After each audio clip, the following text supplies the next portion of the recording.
अस्सलाम वालेकुम वरहमतुल्लाहि वबरकातुहू। नबी करीम सल्लल्लाहु अलैहि वसल्लम का हर बोल बाला है।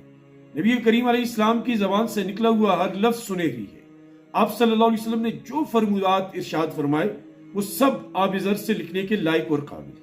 लेकिन आज की नशिस्त में मैं आपके सामने नबी करीम अलैहिस्सलाम के फरामीन में से खुलासतन 5 बातों का जिक्र करूंगा, और ये हमारी जिंदगी की बड़ी बुनियादी और अहम बातें हैं, और इनको अपने पल्लू से बांध दीजिएगा और इन पर अमल करने की कोशिश कीजिए।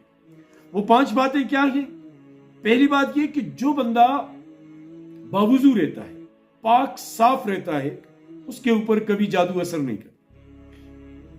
यानी जो बंदा वुजू का एहतिमाम करता है और पाकी का एहतिमाम करता है, इस्तिंजा ठीक करता है, पेशाब गंद वगैरह से खुद को बचाता है और बावुजू रहता है, ऐसे बंदे के ऊपर सारे जादूगर मिलकर कोशिश भी करें तो इंशाअल्लाह उनका जादू बेअसर और रायगां रहेगा। ये पहली बात, ये ज़हन में रखिएगा।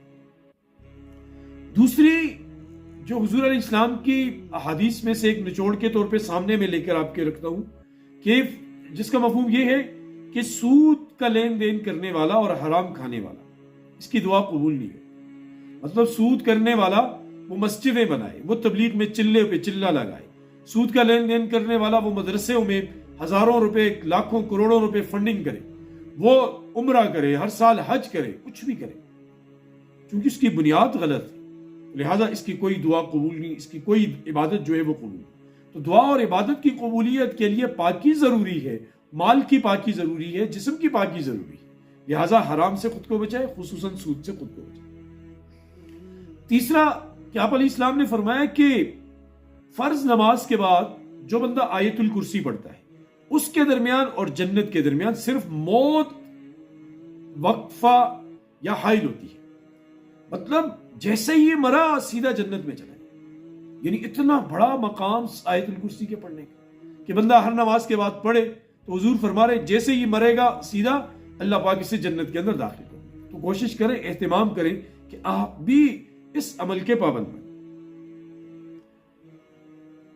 चौथी बात फरमाया कि जिसने नमाज की फिक्र छोड़ दी, अल्लाह पाक ने उसकी फिक्र छोड़ दी। मतलब कहानी खत्म हो गई ना भाई।